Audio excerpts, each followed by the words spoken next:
Good afternoon and welcome everybody. This is Dead Reckoning Radio and we're live. Can you tell? Because it's the 2 weeks in a row.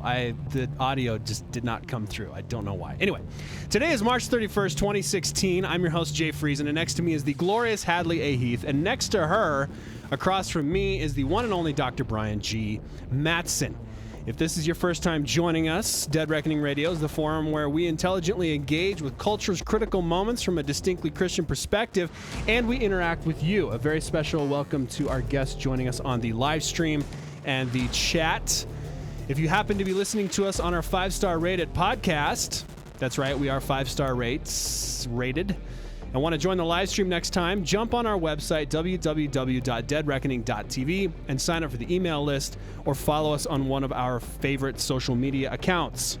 Maybe your favorite social media account. We might be there. Today we're spending a lot of time talking religious liberty, a liberty that is exceedingly important, as we'll discuss, and is being increasingly threatened. Well, on the front lines of the legal battle is Alliance Defending Freedom. If you want to know the latest battles to uphold our freedoms, to freely live out our faith as we see fit, go directly to www.adflegal.org like I do. They sponsor our fight for culture, and we endorse their fight in the courts. And you know what we're talking about today, guys? This is going to be good. Fun stuff. Yes, we are talking about the bathroom brawl in North Carolina. And not the Jean-Claude Van Damme one, where the bathroom is like always wet when you're done. You know, the one destroyed, about porcelain everywhere. The one about having gender-based bathrooms and the fact that it's an anti-LGBT move. We're talking about nuns versus Obamacare in the second segment, otherwise known as the duel between the Little Sisters of the Poor and the Affordable Care Act. And Donald Trump made it back into the show this week. Shocker. Right. This time because he said, "Death to women!" Well, not really, but sort of anyway.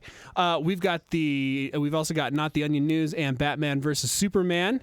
Well, not Batman and Superman. It's an inspired Batman versus Superman game of fill in the blank. Good, because I didn't see the movie, and if the game was based yeah, and it's on the coming movie, up, then and which that you know, would which not Brian, work. with Brian, that brings up a good reason. Okay. It starts out our quick takes. Ooh, all right. Quick takes the on it. long-awaited superhero clash, Batman and Superman. Well, if you don't know what quick takes are, this is just where we have stuff that is worth maybe mentioning that didn't make it into the otherwise long form of the show. Or what I like to call where Hadley channels her inner primetime news with a 30-second answer, and Brian, well, auditions to be on a primetime news. So, She's already got the gig. The long-awaited superhero clash, Batman versus Superman, opened in theaters to near universal hatred from critics. Brian, any comments? Yeah, I really like what our friend Derek Rishmawi wrote on his blog. He had this really kind of tongue-in-cheek but kind of half-joking theory that involved philosophy.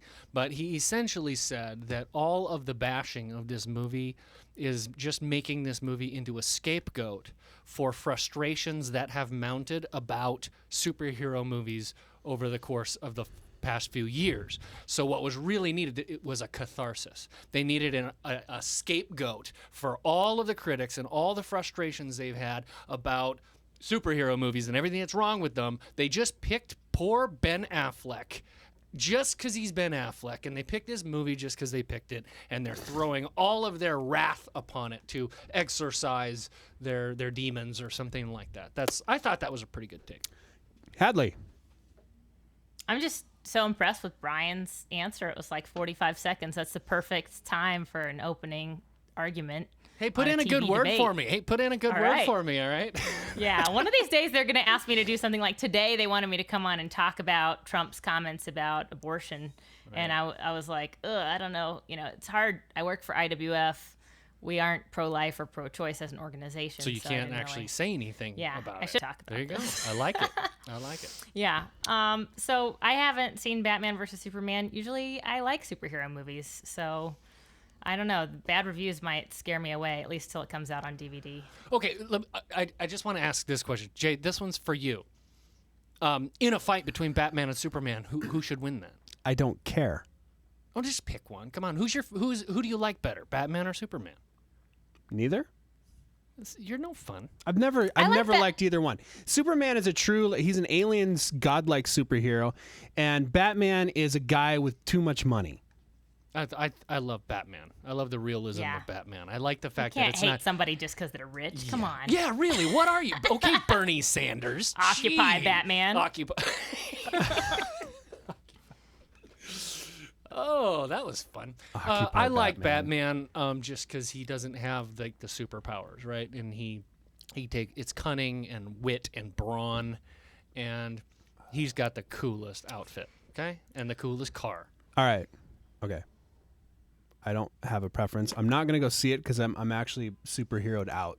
Frankly, yeah. Deadpool was a little bit of an anomaly. I won't go see Deadpool 2. I they had making fun, it but too? I'm superheroed out. Everything is superheroed. All right, so moving on. El Chapo, notorious drug cartel kingpin, is behind bars again because he's escaped from prison twice, and now he's right. Well, this time he's finding his digs a little more confining. Anyway, it's been reported that he's been spending his time reading, and his most recent book is Rick Warren's The Purpose-Driven Life. Hadley, your quick take on that? I think it's great. I mean, there's a lot worse things he could be reading. I'm sure some, people who admire El Chapo and aspire to be their own drug cartel kingpins will maybe pick up the book and think, yeah, I want to be like El Chapo, so I'm going to read this book. No, isn't it a Lent, focused book? Isn't it something people read a lot during the Lenten season? No, I don't think so. Okay. I read I think I have that impression because my church did something called the Purpose-Driven Church or something. And I think what happened is there were additional promo materials that Rick Warren put out for a Lenten season, kind of based on the Purpose-Driven Life. But Well, I'm working on the purpose-driven beer drinker, the purpose-driven cyclist, and the purpose-driven father. what are those real books? No, but they could be. Okay.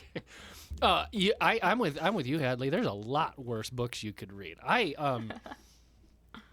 really liked Rick Warren's book. I mean, it's not the book I would have written probably, but then again, no one would have read the book if I wrote it.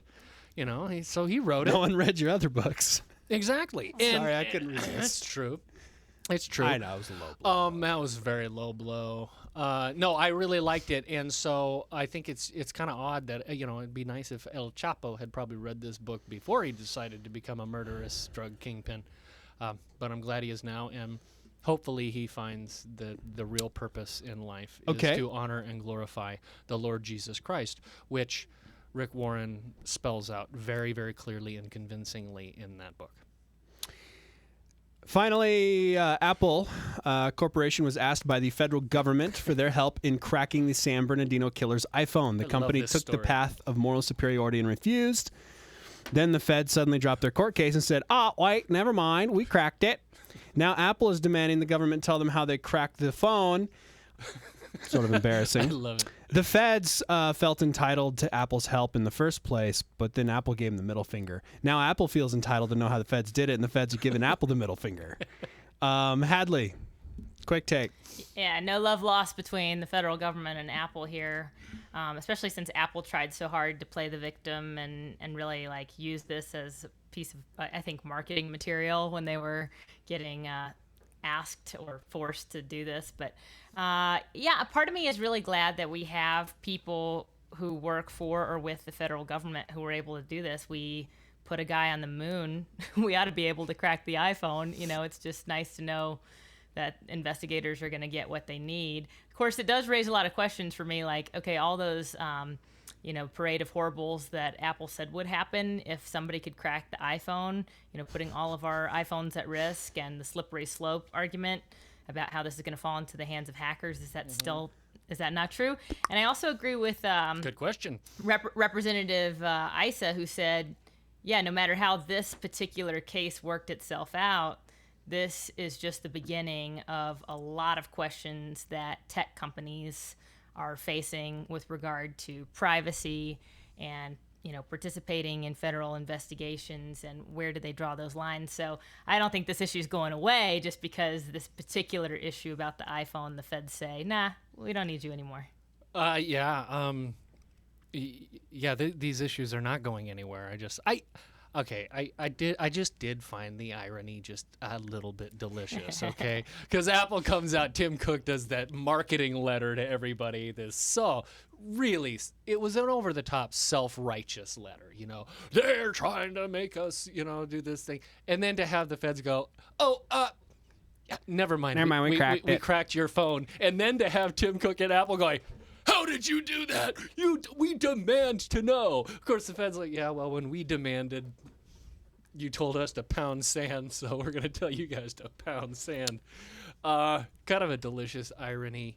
I'm glad they were able to crack the phone. I don't know what that means for my phone's security. Yeah.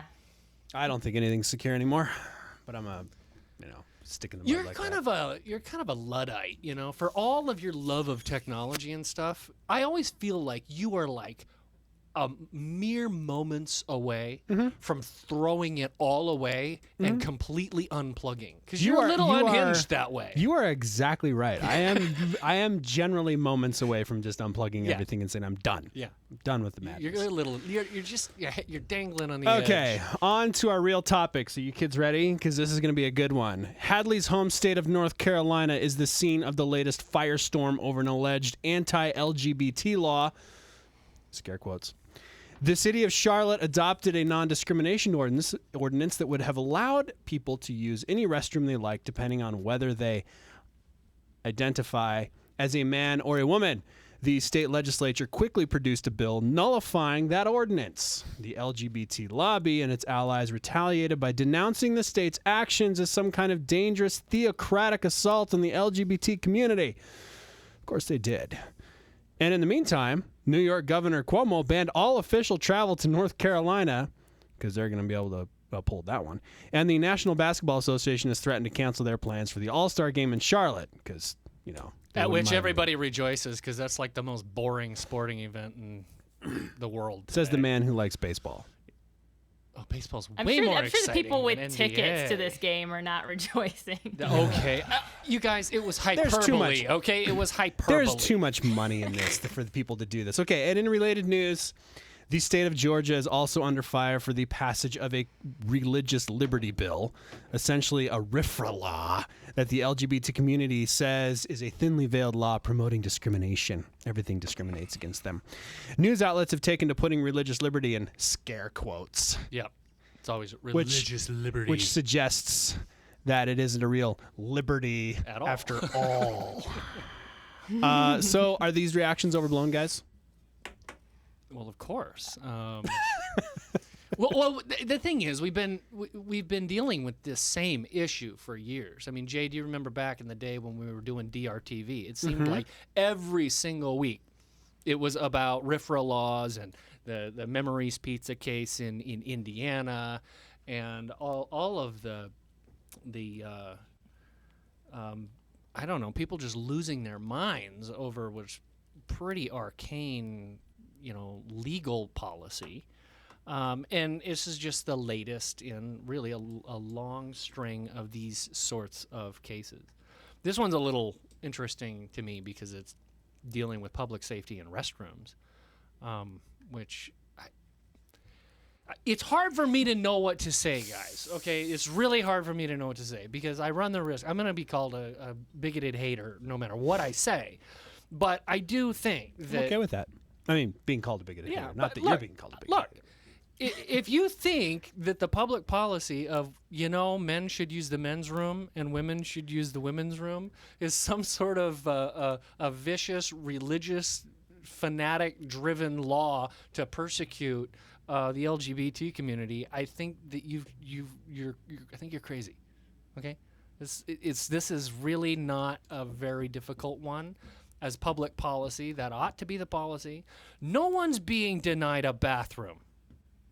Okay? You can pee wherever you want. Denied a bathroom. There are very, very substantial public health reasons, public safety reasons why you would want to keep people using the restroom that is in accordance with their biological gender. What do you think, Hadley? Oh, this has been the issue on my Facebook timeline. aside from the fact that the University of North Carolina Tar Heels are in the Final Four, this is the biggest piece of news. Are they going from to my ban? home Are state. they going to ban the Tar Heels from the championship Tar game Heels, because gays. of the Tar actions? Heels, Because of gays. the Tar actions Heels, of North gays. Carolina? You know, I'm sure the people too much at the money in it. They University wouldn't of do it. North Carolina are not big fans of this particular state law because Right. that's just the politics of the university. But yeah, it's sad to me for a lot of reasons. But one thing I noticed happening, just as usual in a controversial political debate, people are talking past one another. You know, people are not actually talking about the same thing. So on the one hand, City of Charlotte passes an ordinance. Generally, I like the idea of local control, but in this case, the ordinance created some problems for state legislators, and they responded in a special session. Some people criticized them for having a special session because that's an additional cost to the state, but they felt that this was so important they needed to respond immediately. The Charlotte ordinance, from what I understand, and it's really hard to get the right information about this law because people who are coming at it from very different points of view are spinning the heck out of this. Right. So, from what I understand, the city ordinance would have forced anybody who, you know, if you're a business owner and you offer public facilities, you know, you're a restaurant, that you have to allow people to choose their own bathroom, that you cannot have a policy within your own business. And that's the most kind of local control there is, by the way, Right. is within every business, giving every business owner the opportunity to set their own policies within, you know, the realm of their, what they steward as business owners. Some businesses have single stall bathrooms. If you've ever been to a Starbucks, you know that it's men, women, handicapped, everybody goes to the same bathrooms, and every bathroom has a baby changing table. So it's, you know, obviously Starbucks is really trying to accommodate everybody. And they generally have locks on the doors. And they do have locks on the So doors. you can go Yeah, so- into the room and shut the door and lock it behind you and use it in privacy. So that's Right, a little so bit on the- different.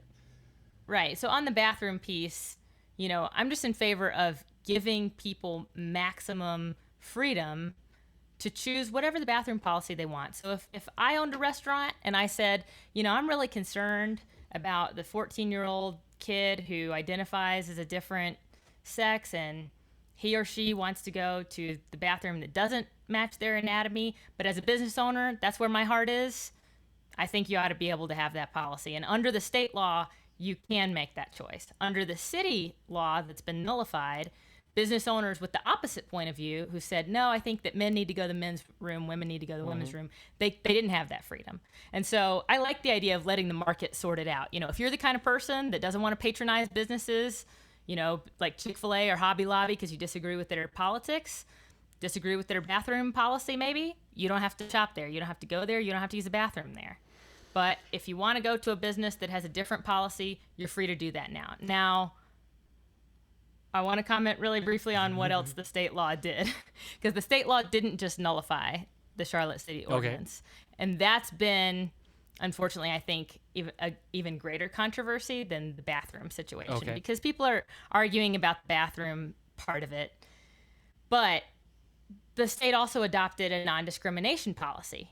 And the non-discrimination policy, I guess, from what I understand, protects certain classes of people. You know, at the federal level, we have classes of people who are protected. I'm a protected class because I'm pregnant and I'm a woman. There's just, you know, if you're a veteran or handicapped or Usually old, it's race, religion, and creed, right? Race, religion, creed, etc. But there's the other, like being a veteran isn't related to those things, but it's still a protected class of people. So different states have adopted different protected classes. The state of North Carolina has not adopted a protected class based on sexual orientation or on, you know, I guess whether or not you are transgendered, which I guess might be a different category. So anyway, some people are very upset about this because it seems as though the state is putting protections in place for some people and not for others. And if you're really a libertarian, you might say, well, this is a good argument for having no protected classes and just giving everybody the rights of a citizen. But if you start getting into that protected class stuff, then of course there's been a movement at the federal level. The Human Rights Campaign is all about getting LGBTQ people included in protections. But that's really where a lot of the controversy has come from the state law in North Carolina, and breaks my heart to see my home state going through such a harsh, ugly, public debate about this kind of sensitive stuff. But it's reality. And it's going to continue, and it's going to be replicated in many other states, I suspect. It just strikes me as the left likes to act as though the state legislature in North Carolina is just doing something new and unprecedented, and they're singling out the LGBT community for not having protection. We need to frame this right. The people in favor of something new and novel in the law are the ones who want special protected status for LGBT community, to make them a protected class. And this is the United States of America. You can feel free to make that argument, persuade your neighbors, get enough legislators to go along with it, and get it done that way. But let's be very clear: you're the one who is introducing something very new and novel into our laws, criminal and civil laws. Now, I want to go back, Hadley, and I want to ask you a question.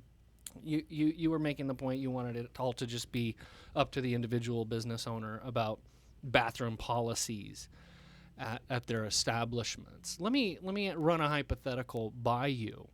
Let's say that a woman is assaulted in a bathroom in your restaurant, and you had a pretty open policy that people can choose whichever restroom they go into. What is the legal liability under your arrangement?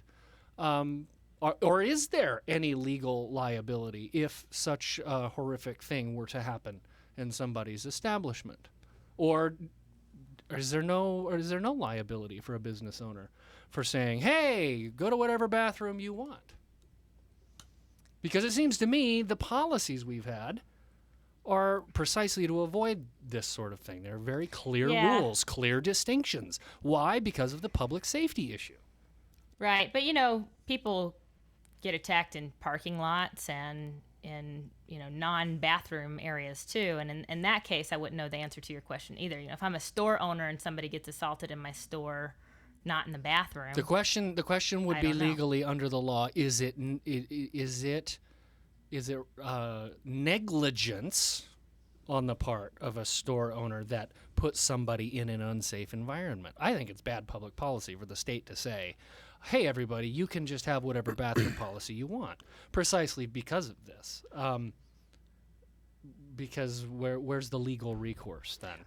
How often is it that this is actually going to happen? Like, how often would people actually realistically get attacked in a restaurant? Well, bathroom? it's already happened. We've already had several cases of peeping I can toms definitely, in changing rooms, putting on a dress, peeping toms. Now, creepers, I kind of put in a different category than those that actually assault people in a bathroom. Yeah, and some people are just uncomfortable with creepers. Yeah, I mean, absolutely. I would be uncomfortable with a man in the ladies' room, regardless of if he was threatening me or I thought he might assault me. It's just not what I'm used to, not what I'm comfortable with. But people who, are very opposed to the North Carolina law would say, and they have said, and I haven't fact-checked this, that there have been no instances of assault recorded anywhere because a transgendered person or someone posing as a transgendered person went in the opposite bathroom.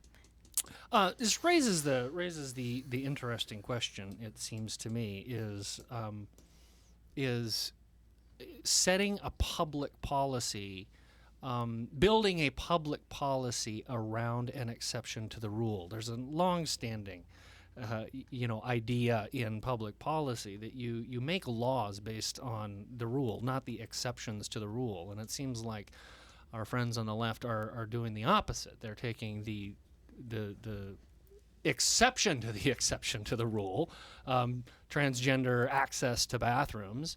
What is the percentage of the population that this is affecting, right? Very, very small. Keep in mind, from a public policy standpoint, everybody's getting access to a bathroom one way or another here.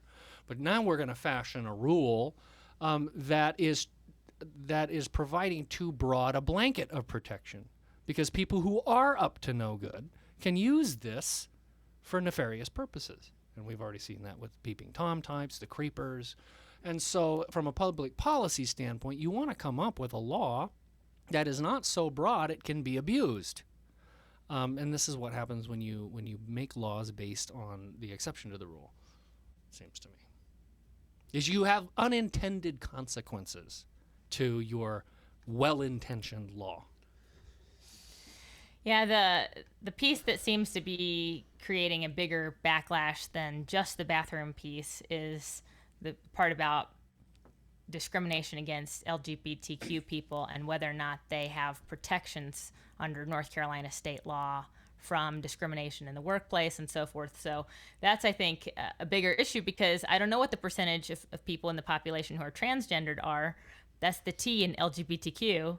Obviously, there's a lot more people in under the whole umbrella of those groups of people. So that's where I think the legislators in North Carolina are hearing the greatest backlash. Well, and this is consistent with our experience here. I mean, we had a massive fight over a non-discrimination ordinance right here in our hometown that was ripping the city apart. I mean, the city council was having meetings that were ending at 2 o'clock in the morning because of all of the people that were speaking out about it. And my impression from all of that is, and they wanted special LGBT, can't even get the letters out anymore. LGBTQ RSTVW. They wanted it to be a protected class. And when you hear, I mean, first of all, there's no epidemic in our town of people being discriminated against. And so, first of all, you have to ask that question. Not that I know is, of. Are we passing a law that's actually addressing some particular thing that needs addressing?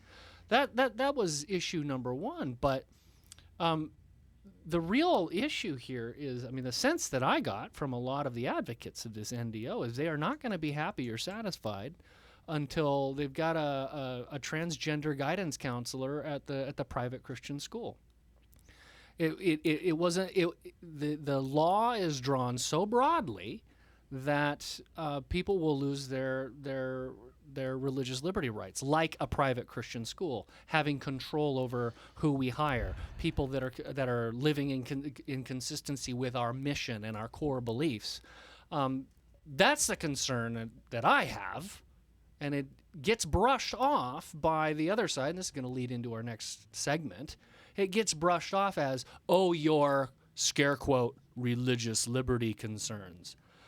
Those religious liberty concerns are being, treated as though it's somehow people have said this author on Slate.com, that's just a ruse where religious people are out to get gay people. When they say religious liberty, that's just a cover for wanting to go out and mistreat, homosexual people. And that's so stupid.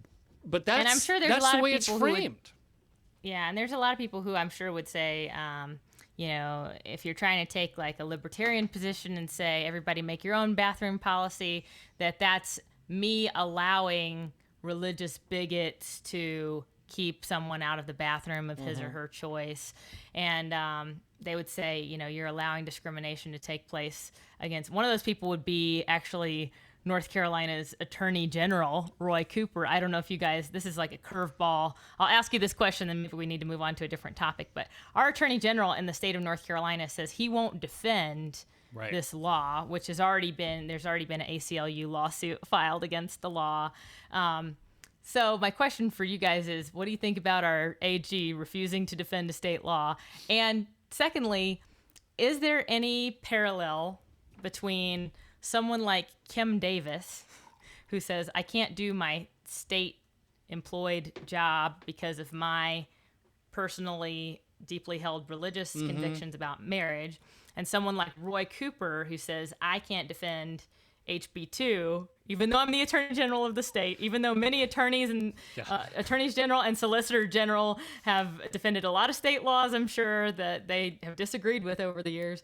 I don't want to do this part of my job because I disagree. Now, one of those people is vilified by the left, and another one of those people is praised by the left. Right? They're both doing exactly, as you point out, exactly the same thing. My understanding I don't know is if it's exactly the same thing, but similar. there seems to be a parallel there. Yeah. My understanding is that under North Carolina law, the legislature itself has standing to defend its own laws. So if the Attorney General decides he's not going to defend it, the legislature can hire its own outside counsel to do so.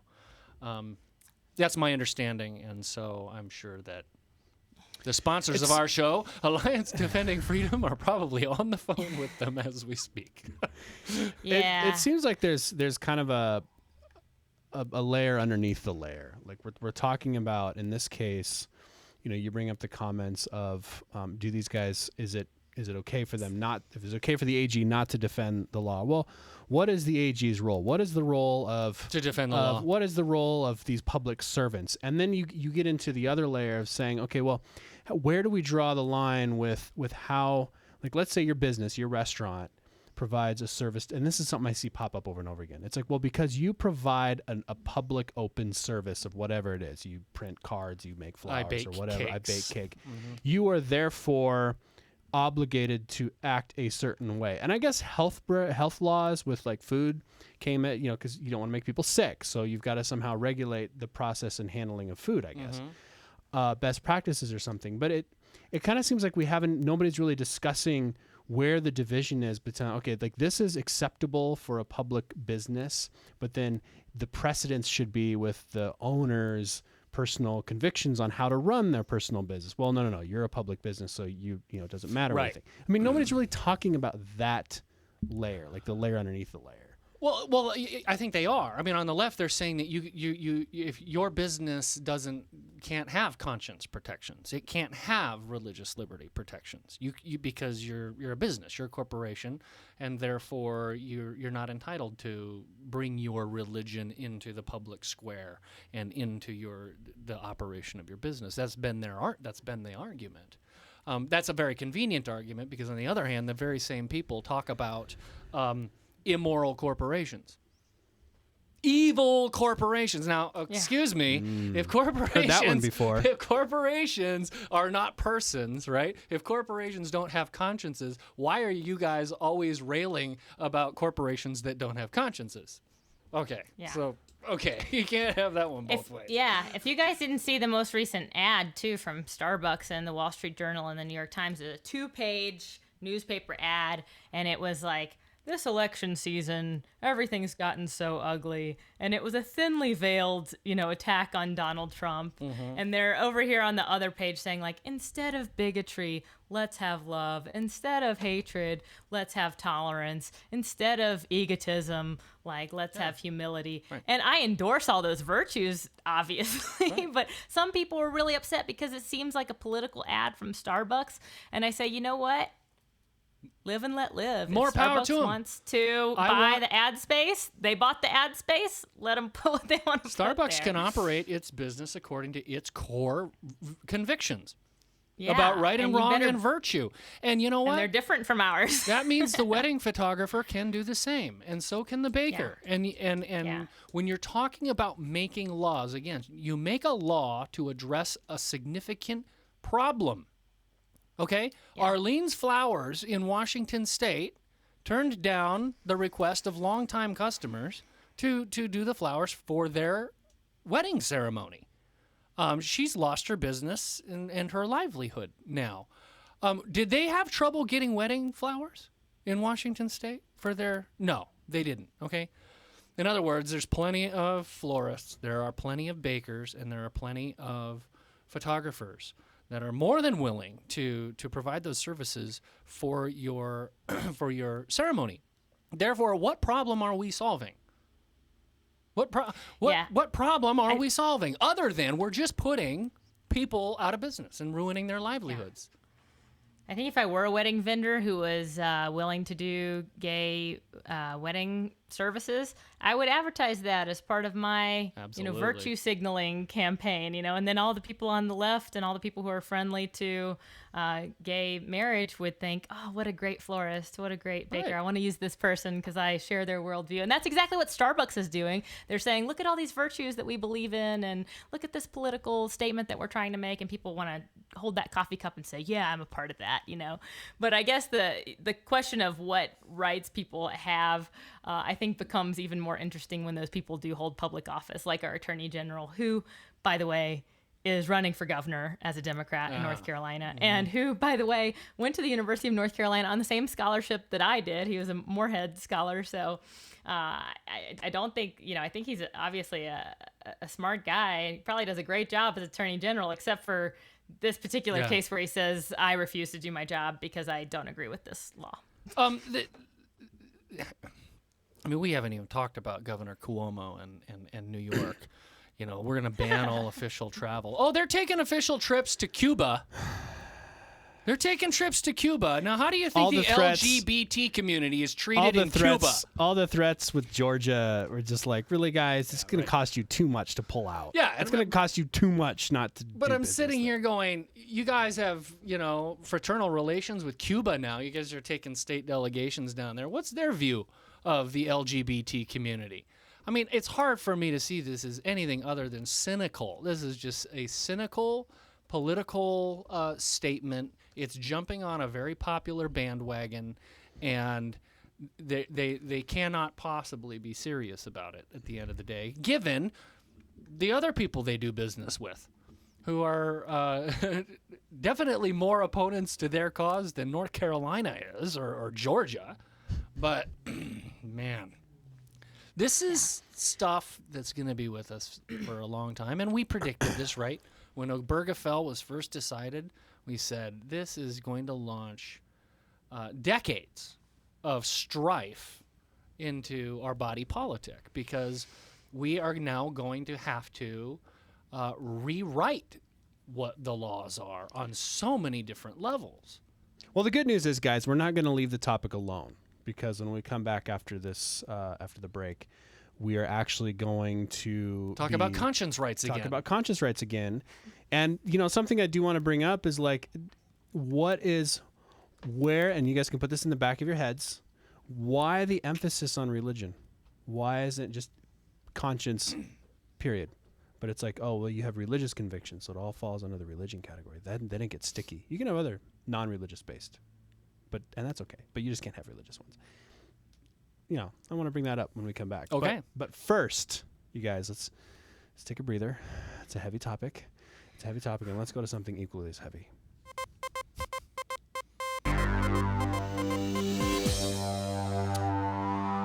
Not the Onion News.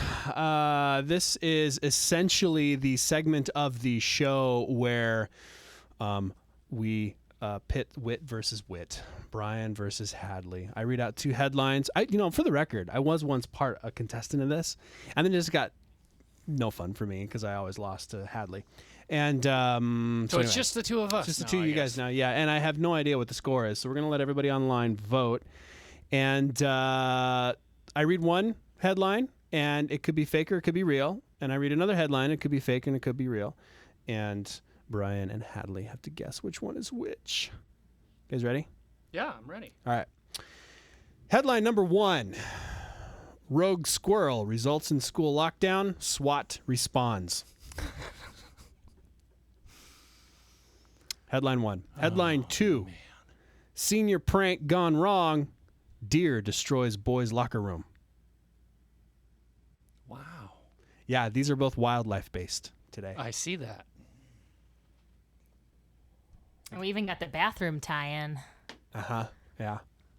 Yeah, did you say boys' locker room? Boys' locker room. Bigot. Yeah. Was it? It was a deer.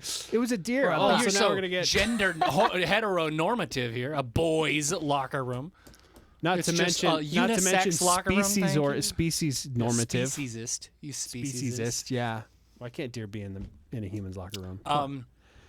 Rogue squirrel results in school lockdown. SWAT responds. Senior prank gone wrong. Deer destroys boys' locker room. I am now going to pay attention to the chat window because they're funny. Those guys are funny. You guys are funny. Hadley, do you want to go or do you want me to go?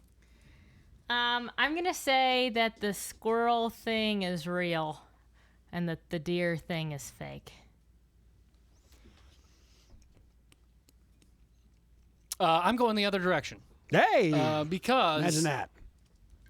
the SWAT called was just a bridge too far. I think that no way they called a SWAT team because a squirrel caused mayhem. I don't think so.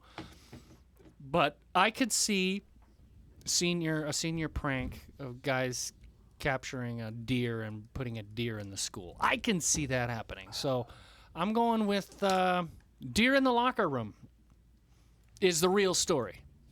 Squirrel SWAT team, not the real story. You're enjoying watching this live feed. I'm enjoying watching the live feed because everybody is. Hey, where'd Hadley go? We lost Hadley. Yeah, she just vanished. Because everybody is. She vanished into the rainbow. She did. We lost the connection or something. Because everybody's like rooting for their favorite, like go Hadley or go Brian. It's quite fun. Oh, really? Okay. Yeah, it's quite fun. So look and see who your fans are, and then you'll know. Well, Hadley's back. Guys, I totally missed the results. Did I win or did I lose? We haven't said it yet. We haven't said it. We just haven't said it. We're laughing because everybody's cheering for their favorite on the chat stream. So, all right, guys. Hey, Hadley, I actually do have some fans, I think. I agree with Remley. A squirrel SWAT team with, maybe in The Secret Life of Pets that I'm really excited to see. I think we're going to take our kids to go see The Secret Life of Pets. Okay. Maybe they have a squirrel SWAT team. A squirrel SWAT team? Can you say that? Squirrel SWAT? No. Squirrel SWAT. Squirrel Squirrel SWAT. SWAT team. Squirrel squat team, the Olympic That would champions come out of Squirrel Squat Squeam. Squirrel squat squeam. All right. Anyway, The winner is Hadley. Dun-dun-dun-dun. Hot Springs, Arkansas. According to Corporal Kirk Zahner, police received a call from an employee at Gardner Primary School around 8 a.m. saying that 3 men with rifles were walking near the front of a school. The teacher reportedly activated the school's intruder alarm and notified administrators of the situation. The school immediately went into lockdown. Zahner said when the police responded with several departments and a SWAT team, a search for the armed men began. Investigators said they soon learned that 3 men from a local pest control company were trying to eradicate squirrels from nearby apartment complexes. With rifles? The men told police that one of them had fired a pellet rifle at a squirrel found at the apartments but missed. The squirrel apparently ran toward the school, and the men, all armed with the same type of weapon, chased after it. As police are responding, continued Zahner, the men saw police, thought a dangerous situation was occurring at the school, and left the area. None of them knew that they were the ones that triggered the police response. That's funny. And Zahner emphasized that the men were never actually on school grounds. So note to self, those of us that conceal carry, if we show up near a school, call SWAT. Call SWAT. But you could totally get away. Man. I just want to congratulate everybody in the chat window who correctly sided with me. You know, And such hashtag Team Hadley. Hadley, you got a little. There's a new T-shirt. There's something on your nose. There's something on your nose there. It's makeup. What a brown noser. It's actually classic ivory that's on my nose. Brian, what did we use when we did Dead Reckoning? We had Clinique Arbonne something or other. Arbonne, I don't know, something like that. All right. Moving back into the topic of religious liberty, the Little Sisters of the Poor finally got their day in court, challenging the Affordable Care Act's requirement that they provide health plans with abortifacient drugs. And you know what? I'm just going to shut up. Hadley, this is your main dish. What's going on? This is my jam. It's my jam. jam sauce.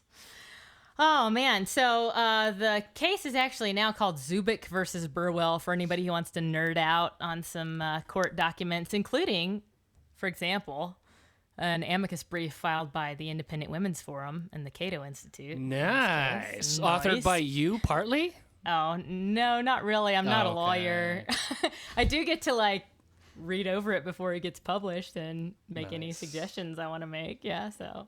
But we have, at IWF, we have an excellent Go Team Hadley. legal counsel who does stuff like that for us. Yeah, Team Hadley. So this is the consolidation of a lot of cases, and that's why it's called something other than Little Sisters of the Poor versus Burwell. The Little Sisters case actually came through an appellate court here in Denver, the 10th Circuit. And I'm glad we didn't talk too much about Georgia's religious liberty bill too much in the last segment, because I wanted to clarify, what religious freedom law says at the federal level, and then give you my opinion about Georgia and other states. If Georgia and other states want to pass their own RFRA laws, then I think they should look like the federal law, which basically says, sometimes, even though it's obvious that Americans have religious freedom guaranteed to us by the Bill of Rights, the First Amendment, freedom of religion, freedom from religion, whichever you like to have, you get to choose. If you want to be religious, be religious. If you want to say you're not religious, you can do that too.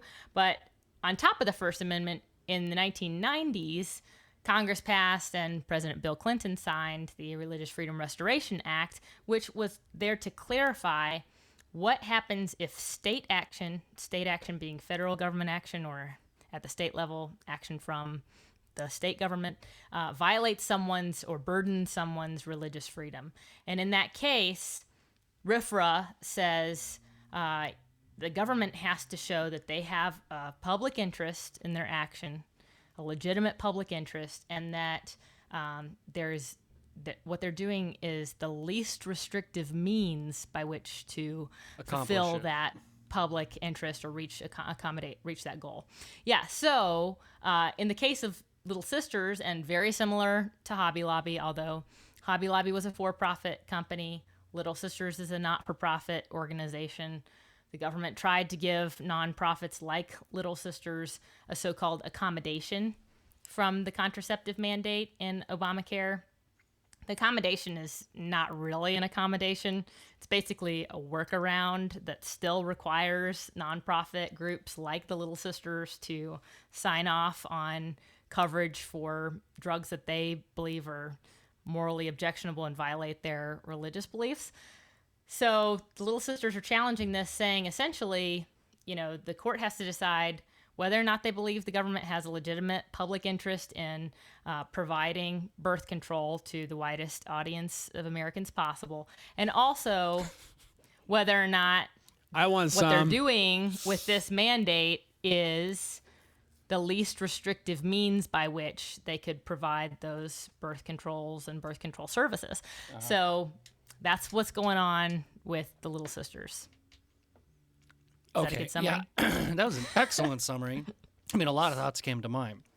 Why? Can I get free condoms? Yeah, but I guess that's my first question. They're expensive. Is it really a legitimate, federal government interest that everybody has access to birth control? I guess that's my first question. But maybe I'm just a raving right-wing nut job who happens to think that if people want birth control, they can go get it, right? The government doesn't need to supply it. Well, it seems like the government would want to endorse a growing, healthy population, and instead they're like, hey, here's some birth control. Hey, here's some abortions. Well, yeah. Hey, here's some gay marriage. There's some deep. They can't have kids. There's some deep cultural issues definitely going on there. The second thing is, least accommodating would be the federal government just buys a bunch of contraception and gives it away for free at medical clinics, wouldn't it be? I mean, like they already do for Right. Title X programs and AKA Planned Parenthood, But I guess I'm asking the question on in what possible universe is what they're doing to Little Sisters the least restrictive way of getting birth control into people's hands, okay? Meaning least restrictive to people's religious beliefs or their consciences, because that's the law. The law is the government has to justify why we're going to make nuns buy birth control. Okay, stop. People, we are talking about making nuns buy contraception. Okay, now RFRA is a beautiful law. I love RFRA because it says, government, if you're going to make nuns pay for birth control, you better have a really good reason.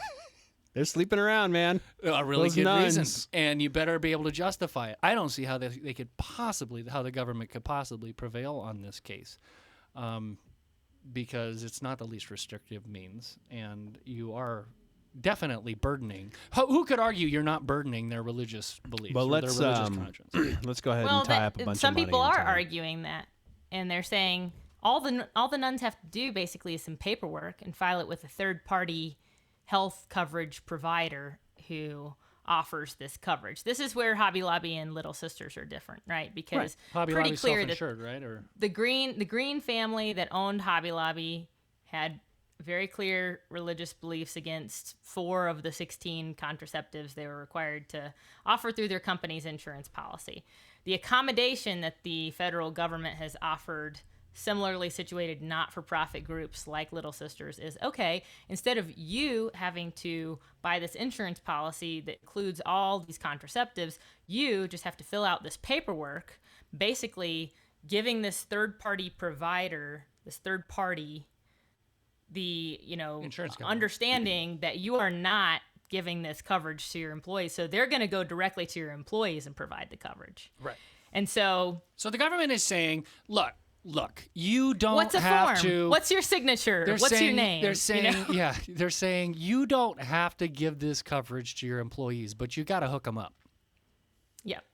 That's what they're saying, and I mean, sorry, but that's not much of an accommodation. These people are Exactly. these people are pretty serious about not hooking people up with what they feel are morally objectionable drugs. So, Right. but And I think it's a much bigger, it's a much more interesting argument whether or not, what is the federal government's interest in providing birth control, because some people would say, yeah, healthcare doesn't appear in the Constitution anywhere. So Right. government shouldn't have any role in healthcare whatsoever. But obviously we have tons of federal government involvement in healthcare. And so put that question aside for a second. I agree with you, Brian. The most obvious place the government fails here is the least restrictive means test, because there's obviously other ways they could go about providing this coverage for people that doesn't burden the religious freedom. The government's And they tagline is like lose. most complicated. But Hadley, they lose on the face of it.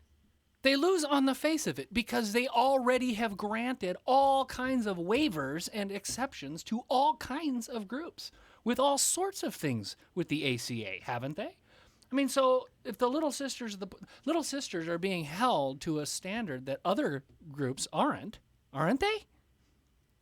Yeah, there's a lot of people who don't have insurance coverage at all under the Affordable Care Act. So, Right, yeah. there's tons of different accommodations and exceptions in the Affordable Care Act that relate to other things. And there's several exemptions for this particular piece, the contraceptive mandate. In fact, something like 1 in 3 Americans don't have this coverage because their employer or their insurance plan somehow falls into An one of exemption. these exemption categories. So, but the government would say, and I'm just playing devil's advocate and trying to explain what their Solicitor position is. Verrilli, go for it.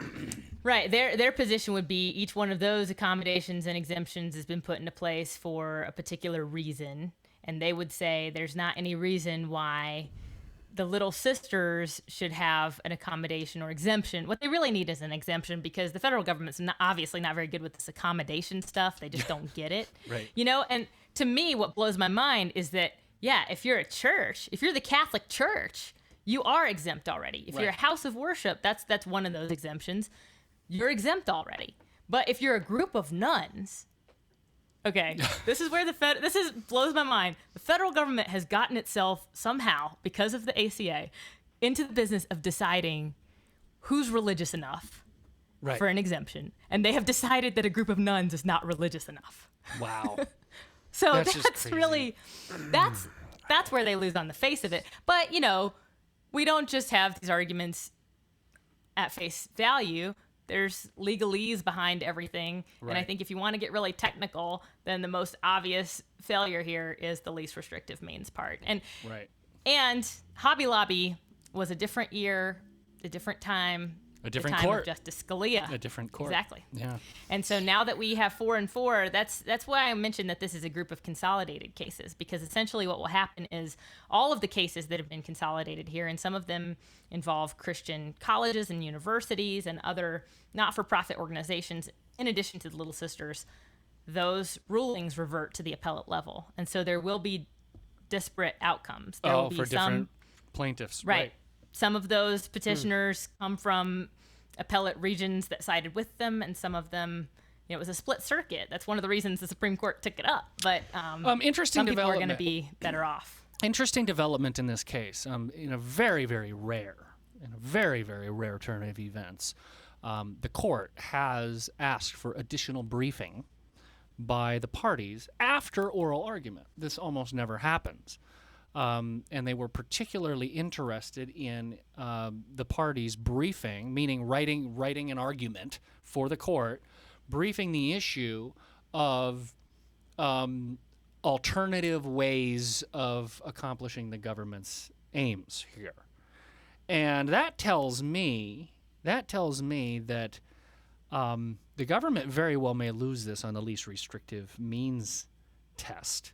Yeah. Because that's kind of a dead giveaway when the court is saying, can you guys argue a little bit more about alternative ways of doing this? Because if there is an alternative way that doesn't burden the religious consciences of nuns, the government is obligated to do that. That's how the ruling has to come down. I'm curious, though, if this is an effort at Chief Justice Roberts trying to get a majority opinion here and not having a 4-4 result. I suspect he wants to take these consolidated cases and give a coherent ruling from the court, even with 8 justices. That's going to depend on a lot of things. But Guys, before we wrap up this conversation and move on to, ironically enough, some pro-life discussion, coming back to kind of the question I teased at the beginning, Brian, I think you can speak to this from kind of a deeper, kind of a underlayer cultural emphasis. Why the emphasis on religious motivations behind some of these arguments? I mean, you're not hearing a lot of, maybe you do a little bit, but you always hear it's like, well, it's religiously motivated. If it's motivated out of just some sort of personal whatever, it's not nearly as electric, but there's something electric about having religion behind it. Well, you have to keep in mind that in the late 1800s or late 18th century, when our Bill of Rights was written and it was ratified, guaranteeing the free exercise of religion, people understood religion as that which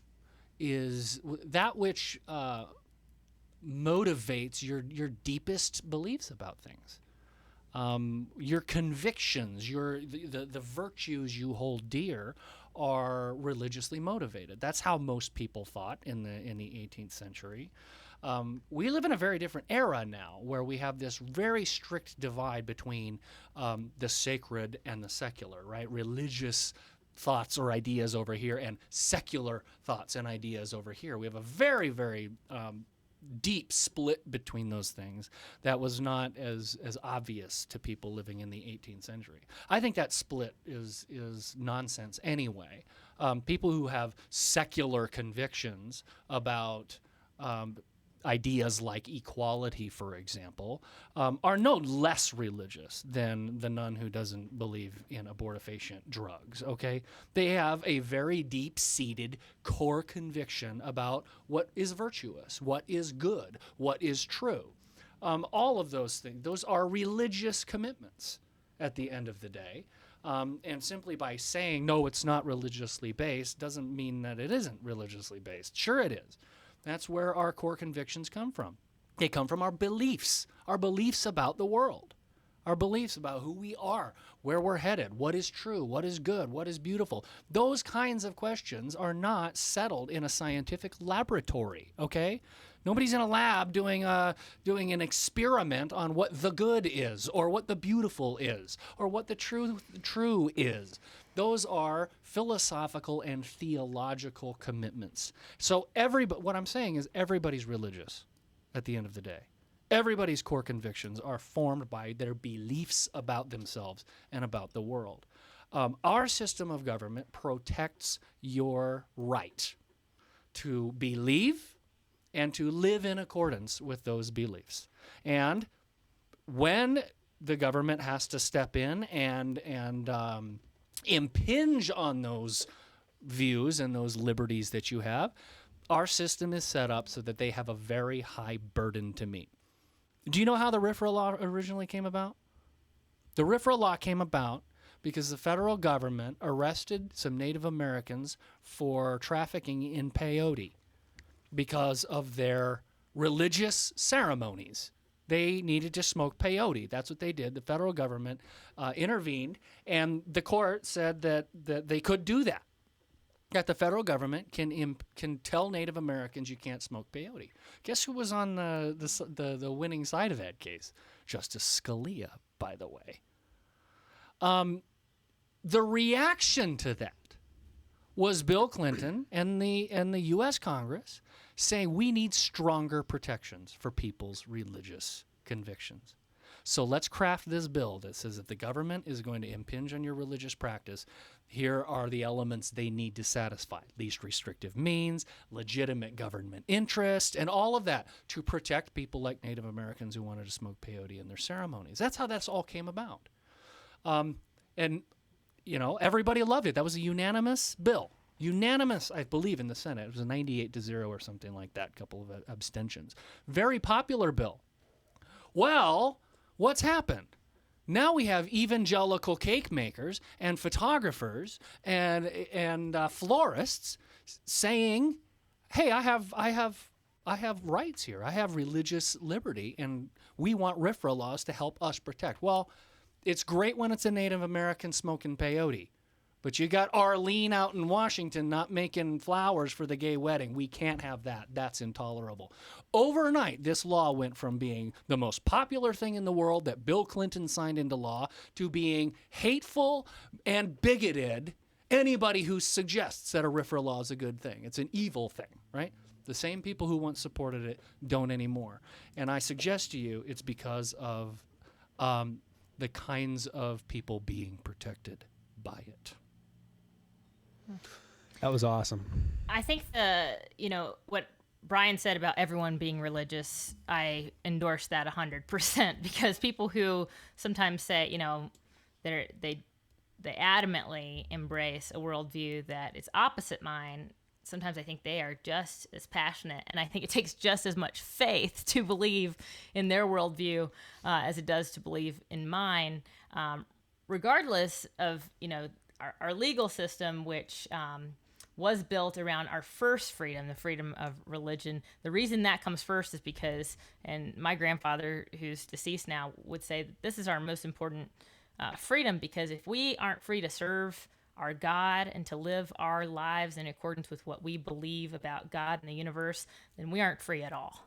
You know, that's really the core foundational freedom from which everything else comes. Everything that we decide about what we're going to do in terms of family, in terms of work, in terms of how to live our lives, how to pursue happiness, comes out of the answers to those questions about who we are, who God is, and the universe. And those, I think, are all religious questions, and I think everybody has religious answers to them. But this divide between people who say that they're religious or say that they're people of faith these days versus people who say, I'm not religious. I think the goal of that culturally, at least on the left, is to say, well, there are certain ideas and certain beliefs and certain debates that belong in the public sphere, the public square, right. And anything that has that, you know, word religious attached to it, that's private. That doesn't belong in the public square. That is something that you can have at church on Sunday and you can have inside of the walls of your home, maybe. But when you enter the public square, you need to leave those quote unquote religious beliefs aside. And that creates a huge disadvantage for people who admit to being people of faith or who admit Right. to being religious, because it says, hey, I have all these beliefs about, here's my worldview and here's your worldview, but I have to take these parts of my worldview and rework them or change them or word them differently, you know, so that you will get it. And that's one of the reasons why people who are on the side of the Little Sisters have tried to reframe these cases. Instead of saying this is about religious liberty, we say this is about freedom of conscience, because we think maybe that will appeal to a broader audience, Right. because people can understand conscience and living inside of your own beliefs instead of throwing the word religion in there, because unfortunately a lot of people don't believe that applies to them. And the last thing I'll say about this is this all comes back to what you believe about rights, because if you believe that we have freedom of religion, then that essentially says I have the freedom to practice my religion, to live my life in accordance with my religion without anyone forcing me to do anything different. You know, I'm free from your force in my life. And the reason we have conflicts today is because people believe in rights that are positive. Positive rights like the right to birth control, The right, or the right to a wedding to cake. a wedding cake, the right to flowers, the right to photography. And if we could get our understanding and our political philosophy about rights right, then we wouldn't have these debates in the same way, because we'd understand that the freedom to just live your life free from force, free from anybody making you do something that violates what you believe about God and the universe, that comes first. That's ahead of everything else. Right. And all these positive rights that we try to pile on, that's where we run into conflict. If we would just agree to live and let live, we wouldn't You sound have. like sounds like such a libertarian. Right? This is such I'm sounding really libertarian today. That's okay. This That's is okay. this isn't. You know, I like a it's- little of that, a little dose. It's A just little not. of that. I yeah. want to make one more point. Okay. I want to make one more point about RFRA laws, and I think this is a particularly important point, because there are those on the left who again, they think the RFRA law is somehow sort of a closet way of enabling discrimination. In other words, it's encouraging people. You're allowing people to openly discriminate against LGBT people in your place of business. That's really not what RFRA is about. RFRA is a statutory framework that allows you to assert your religious liberty as a defense against the state making you do something. It doesn't say that you win. This is so important. Everybody thinks that those supporting a RFRA law simply want to grant people the carte blanche right to, I'm not serving gays in my restaurant or something like that. All RFRA says is, if you do that and the government comes in and is going to bring the strong arm of the law down on you, you can in fact raise your religious convictions as a defense. It doesn't say you're going to win. If it were that kind of a case, you would lose. You simply would. Under RFRA. RFRA is a statutory framework that is protecting us, not a positive license to discriminate against anybody. That isn't what it's about. And I guess my final point is RFRA is a hedge. RFRA is a buffer that protects you from the power of the almighty state. You want to burn that hedge to the ground? There are consequences to that. And we're going to get to those consequences of what that burning the hedge might look like if Trump gets in office. When we get back, right after this next little fun game of wit.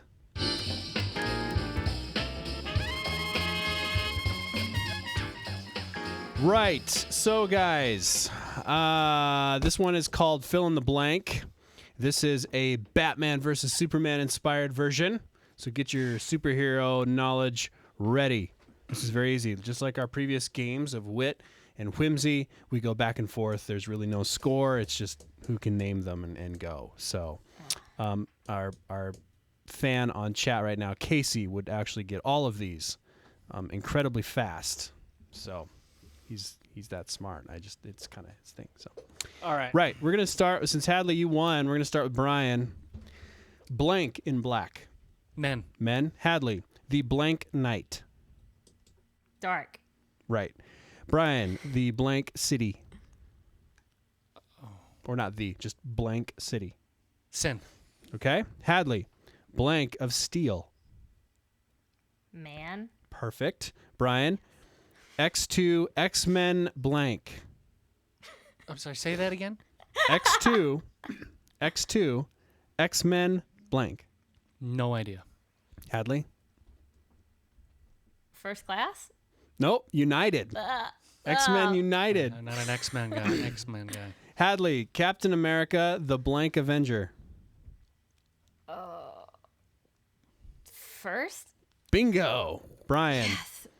V for Vendetta. Hadley, the blank of Tintin. Mayor. Adventures. Perfect. Adventures. Brian, Fantastic Four, Rise of the blank Surfer. Silver. Very good. I knew that one. I dropped my pen. Hadley. Thor, the blank world. We should do a version where it's like you insert your own fun word. Very good looking. I don't know. You lost me at Thor. I don't know. Is it dark? Yes, Dark World. The Dark World. That's actually the one I haven't seen, which everybody says is better than the first one. Okay. But I don't know. I haven't seen that either. All right. X-Men. Wait, who would I leave off on? Well, Hadley. she It's missed Brian's it. turn. Brian. She missed it, and I got it. Hadley, or Brian. X-Men Days of Blank Past. Days of Future Past. Right. Oh, I knew that one too. Hadley, you should know this one. Blank Squad. It's a new one. I don't know. Brian? Geek Squad. I don't know. Squad. Suicide Squad. Oh, yeah, I wouldn't know that. Suicide Squad. Brian, last one. Hellboy 2, The Golden... Door. Wrong. Hadley. Hellboy No, I don't 2, know this. The Golden... I wish there wasn't a delay on the live feed. I'd see who could get it online first. Poor Molly-O is lost. That's okay. These are just like all the pop I see movies. that, yeah. I love finding like figuring out who are like our kinds of fans. Like we got fans that are like into like all this stuff, and then you got fans that are like, I'm clueless. Hellboy 2. Brian won. Hellboy 2, The Golden Army. Army. Okay, The Army. Golden Army. I kind of liked the first Hellboy. I never saw the second I liked one. both. I enjoyed Okay. both Hellboys. Yeah. I don't know why I liked them, but I did. So, speaking of cartoon characters, we're going to talk about Trump You're not now? talking about me. Indeed. I knew exactly what he was going to say. Brilliant segue. Businessman Donald J. Trump said something provocative again. Yay! Surprise, surprise. This time it was relating to abortion. Chris Matthews of MSNBC asked Mr. Trump if he thought there should be punishment for women who seek abortions. Mr. Trump replied, yes, there has to be some punishment. Whoa. Okay, now that, are you done smacking your head yet? No, not No, really. he's still face palming. Okay. What does this tell you about Mr. Trump's views on abortion? Lots. Is he really pro-life, or is he just trying to sabotage his own campaign? Well, there is that. I don't think he's legitimately trying to sabotage. So, So, Brian, what are your thoughts? You can kick off the combo. I agree with Professor Robbie George, Princeton University professor, wonderful pro-life advocate. I agree with Robbie George when he says what this actually tells us a great deal about Donald Trump, because what he said in that interview is what he thought pro-lifers would want to hear in an interview. Robbie George said that reply to Chris Matthews unmasked Wow, he's dumber than I thought. Donald Trump as somebody who is not pro-life at all. It's a pose. He's putting it on. And so he made that comment because he thinks he's speaking pro-life-ese, right? But he doesn't even speak it well as a second language, okay? There's not a pro-life advocate in this country for the last 40 years anywhere who has ever advocated for treating the mothers of crisis pregnancies as the perpetrators. They are always viewed as the victim. You don't save babies by punishing moms, all right? Nobody has ever advocated this. But for some reason, Mr. Trump thought that that's what people wanted to hear. Every pro-lifer I move in these circles. I'm online, right? Everybody is absolutely appalled. They're so appalled that Donald Trump contradicted himself not 2 hours after that. I didn't really mean that, because he does that all the time. But it is lunacy to think that that's what pro-lifers are after. And by the way, the damage he did to the pro-life movement in that 10 seconds blows my mind. Because you know what? The left has been saying for 40 years, what those pro-lifers are really after is to punish women. And in 10 seconds, Christians are really after to punish gays. And in 10 gays. seconds, he gave them all they need. That's going to be played on an endless loop. It's going to be hung around our necks forever now. You know what? I'm so done with this guy. I am so done with this guy. But this is what you get when you flirt with candidates like this, as the Republicans have, or many non-Republicans, as the case may be. He can do a lot of damage, and he did. Yeah. Oh, gosh. My eyes are still rolling over this. Like, can you imagine? My day job is to make conservative ideas Attractive. more appealing to women. I mean, it wasn't enough to go after Heidi Cruz or Megyn Kelly. It wasn't enough to use every sexist word in the book or to retweet people who use every sexist word in the book. You know, it's not enough for Donald Trump to be wrong about a host of issues and then have to come back and correct himself. It wasn't even enough for him to be ignorant on this issue. I mean, what he displayed was not ignorance. What he displayed was actually an insult to pro-lifers. Absolutely. You know, if that's what you think that we want to hear, Yeah, it's so appalling. oh, we are on completely different pages. You know, I say this as someone who is pro-life to Donald Trump. We're on a completely different planets, you know? So not only are you ignorant about the policy issue and you're ignorant about the position that you think that you're supposed to be taking. I know people who are adamantly pro-choice who would do a better job articulating what the pro-life position is. It's totally than true. Donald Trump That is so did, true. you know? Honest pro-choice friends of mine would say, of course you don't want women to go to jail or pay a fine or whatever, you know? Man, wow.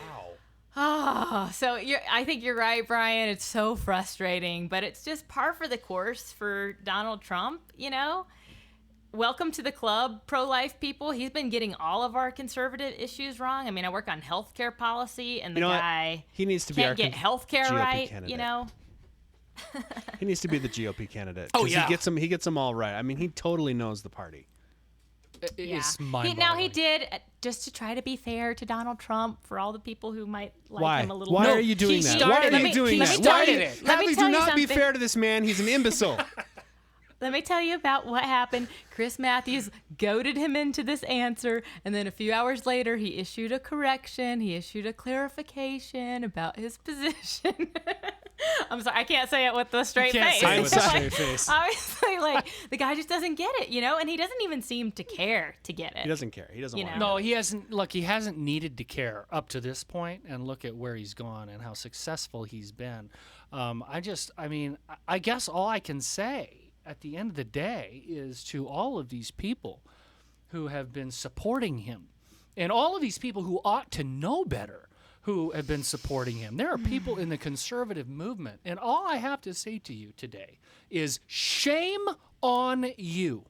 I will not forget that you gave this man this platform to do the damage and the destruction he's doing to everything we've believed in, everything we've worked for decades. And you have propped him up, and absolutely shame on you.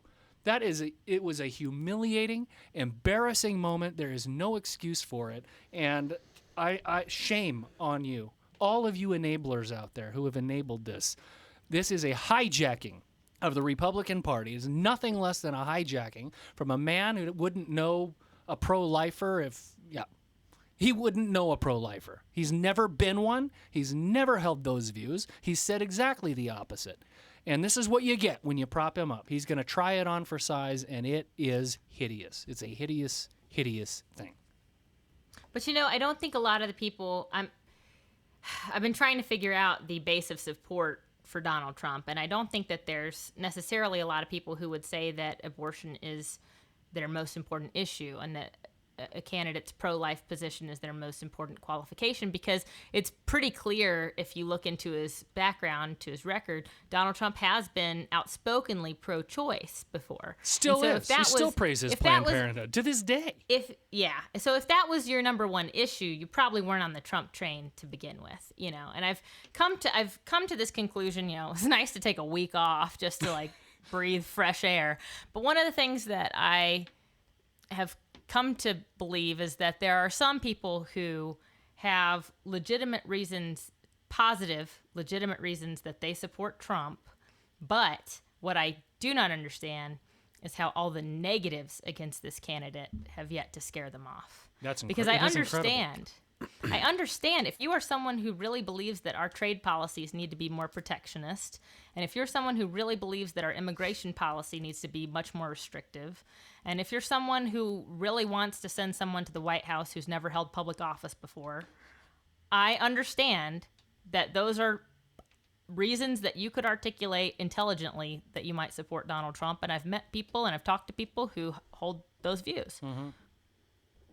But I cannot get over all the negatives against this candidate, including the fact that it's looking more and more like he is going to face a very difficult uphill battle in a general election. Oh, yeah. Good. 73% of women have an unfavorable view of him. And I understand Hillary Clinton's a weak candidate. She's got incredibly high unfavorables wait a minute. I'm not going to let you get away with this. I am not. No. This is a different Hadley Heath than we had last week. Look at what has happened in the past week. That's what happens. Things have changed. I want Hillary to had mop one of his the worst weeks this floor campaign I cycle. think it's more with of the his same. sniveling little face is what I want to see. Okay. I want to see him get eviscerated. You're changing your view, Hadley. Hadley, I changing don't your think view? it's going to be a blowout against Donald Trump. I'm just saying this past week has been so bad for him. It causes someone like me who has higher than average faith in his performance in a general election. Right. To re-examine whether or not that's going to happen. Because, yeah, he's got negatives with a lot of groups that he needs to get elected. But more than that, this just shows, what will happen to him in a general when he makes... I don't want to even say it was a gaffe or a mistake, because I don't think it was really a gaffe. I mean, a gaffe is where you say something you don't mean. I think he just really didn't know what he was saying. He really didn't understand what he was saying. It's a gaffe in that sense because he's not really pro-life. Okay, and that comment was he was saying something he doesn't mean. He's not pro-life. Never has been. But I don't know. I could just see him with the Iraqi president. Should we really bomb Israel? Yes, you should wipe Israel off the planet. No, the Iranians. No way. I'm sorry. I forgot. I'm going to issue an 2 hours apology. later, let me get back to you. Yeah, 2 hours later, they're wiped off the planet. We've got World War III. Look, Hadley, you know the people I'm talking about. There are conservatives. There are people who have been awfully warm to Donald Trump, who maybe abortion, maybe a pro-life view is not at the top of their list. It certainly is on the list. It's on the short list of issues that people care about, who have been just irrationally pro Donald Trump. Say what you will about Ann Coulter, and I will at some point say what I will about Ann Coulter, but not today, because this is family-friendly broadcasting. Pro-life she is, and always has been, and very staunchly pro-life. She's Donald Trump's biggest cheerleader. She said the other day that, she said kind of in an offhanded manner that he's mental, and she felt like she was constantly having to bail out her 16-year-old son from jail with the way he runs his mouth all the time. And so I guess she was expressing that she's really kind of tired of defending him. She's going to get not even a milliliter of sympathy from me. I mean, none. Zero sympathy. You hooked yourself to this guy's wagon, and she needs to own it. Laura Ingraham would be another. There are people that just know better. And they're who I have in mind when I say shame on you. When this man humiliates and embarrasses our entire movement, there's a lot of blame to go around, and his enablers are going to have to take a lot of it, a lot of blame. I really wish that he hadn't run it at all, but part of me secretly wishes that if we could go back and do this over again, that he would have run as a Democrat. Oh, yeah, he would have killed Hillary. He Because would be the Democrat that nominee. seems to be where more of his policy positions might lie, you know. And then we would have Marco Rubio as the nominee on the Republican side because the race won't be so Yeah. clogged. That's a good alternative universe. Yeah. But I do want to get back to this question about, should there be a punishment for the crime? Because that's what Chris Matthews was trying to get at. And I don't know if, I didn't watch this town hall. I don't know if Chris Matthews was playing dumb asking this question or if he was just trying to get Trump to step in it. He was. Surely He was Chris baiting him. Matthews is smart enough to know that that's not and never has been the pro-life position, right? Right. But I have seen some tweets to the effect of, "Oh, Donald Trump just exposed what Republicans have always thought about abortion." Exactly. They, and what you said about taking us backwards and undoing so much of the progress that we've made as and I don't even want to say we, that really the frontline soldiers in the pro-life movement, and maybe you guys qualify as that. IWF doesn't take a position, so I've been limited in what I can say and not say. But people who've been leading that movement have just made incredible strides since 50 years ago, since Roe versus Wade. And so I am so impressed, and I applaud the people who have led the pro-life movement, and I hurt for them that this guy with his mouth could just shoot off 10 seconds of such damaging material. And it seems so obvious to us, but I think when stuff like this happens, we do have to clarify that that's, the way the left would like to paint the abortion issue is that there's the woman side and that there's the child side, and they would like to say the child is not a person, the child does not exist. And that's the side that pro-life people are on. And the pro-choice people are on the side of the woman. And that's, I think, a very dishonest and misguided way to frame the issue, because pro-life people constantly are there at the side of women who have unexpected pregnancies, who need support, who need counseling after abortion. I mean, and they provide the same people on the front lines of the policy debate about abortion are the people in the crisis pregnancy clinics. They are the people fundraising for the baby shower for the mother who has no one else, So it just breaks my heart that this guy could say something that's so off base and that's so harmful to the cause. Because if you ask me my opinion, and I've never had an abortion, but I can only imagine that abortion is its own punishment, that the life that you have to live with, the life you have to live without is a punishment. Yeah, that's right. Yeah, so he'll be forgiven. He'll be forgiven by a lot of his people for this, but not by me. Somebody on our live stream asked a really good question about the Donald Trump and the Supreme Court. Am I concerned about Hillary, making Supreme Court nominations that are going to alter the court for a generation to come? Well, of course I am. But if Donald Trump is the nominee of the Republican Party, the end result is Hillary Clinton nominating people to the Supreme Court for the coming generation. I am in the camp that a guy with 70% negatives among a lot of demographics will simply never be the president of the United States. The only way to stop Hillary from making those Supreme Court nominations is to stop Donald Trump. And last I checked, Donald Trump does not have the number of delegates he needs to be the nominee. And so all hands on deck. Stop Trump. I'm not endorsing any particular candidate because we're a 501c3 and I can't do that. Yeah.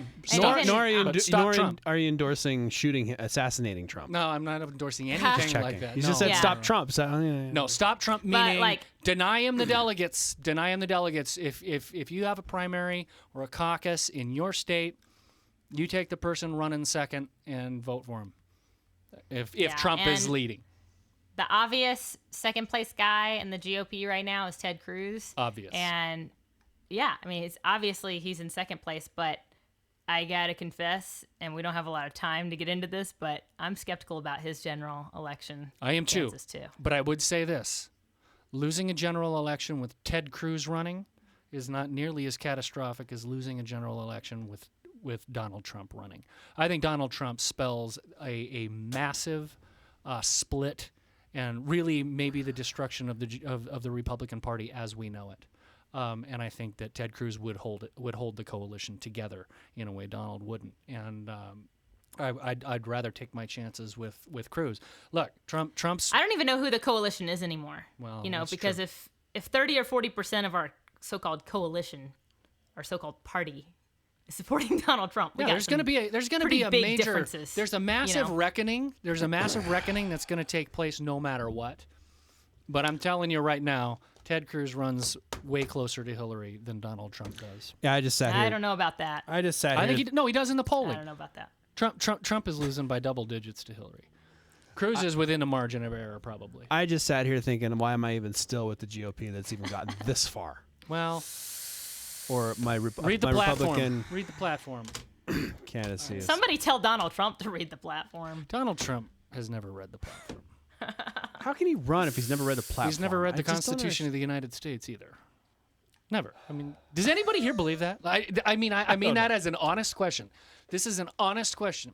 Does anybody in this room or in your room, Hadley, believe that Donald J. Trump has ever sat down and read the text of the U.S. Constitution? No, but for that matter, I think probably 90% of Americans haven't done that. No, people running for president have, though. Oh.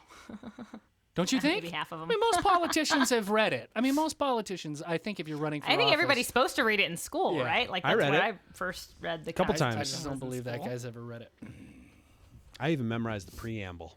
Did you really? Yeah, thanks to Schoolhouse Rock and the awesome song they have about. No, thanks to being homeschooled and your mom drilling some of this stuff into your head. Man, Hadley, you're so I just had popular on our Schoolhouse live Rock. feed. She's so popular. It's like every time I glance down, somebody's going, "Hooray, Hadley! Yay, Hadley!" Yeah, but did you see You're what Joshua awesome, Hadley." when you mentioned there's going to be a big reckoning? Yeah. Joshua goes, "There's going to be a dead dead. reckoning. There needs to be a dead reckoning." And I thought, "Oh, why did I miss that?" That's good. I snorted out loud. Okay, guys, that was a killer discussion. We are at an hour 30. So go. let's Time to go. wrap the show. Brian and Hadley, where can people go to find you between shows and keep in touch? During the work week, I work for an organization called the Independent Women's Forum. Our work is online at iwf.org. But importantly, when I join these guys on Dead Reckoning, I don't speak for IWF. I just speak for Hadley A. Heath. And you can find Hadley Heath on Twitter at Hadley Heath. And that's where I recommend you get in touch with me if you want to talk about Dead Reckoning or abortion or religious liberty or any of that fun stuff. Sweet. Awesome. Brian? Oh, you can find me on Twitter at Brian G. Matson. I'm pretty active on there. I have a public Facebook page, Dr. Brian G. Matson, and I have a website, drbrianmatson.com. You can reach me at any of those places.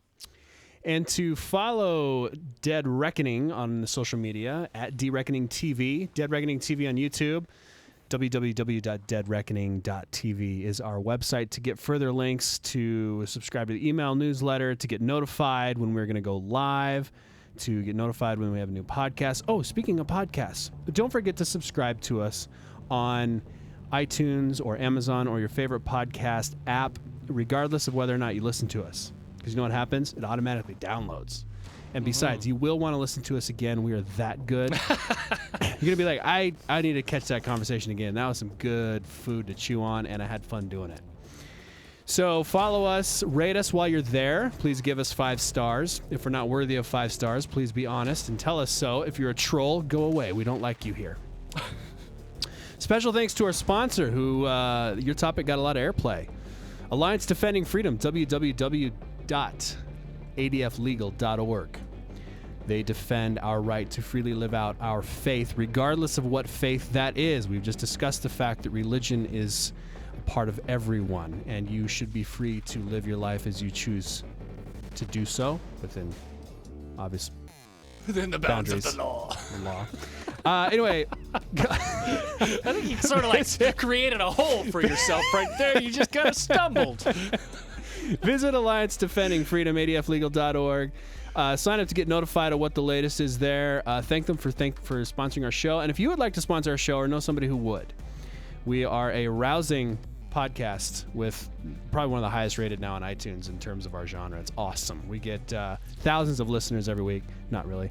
And it's awesome. So follow us. Thanks to everyone who helped out. Remley, our producer, all of us. I'm Jay Friesen. I'm Brian Mattson. I'm Hadley Heath.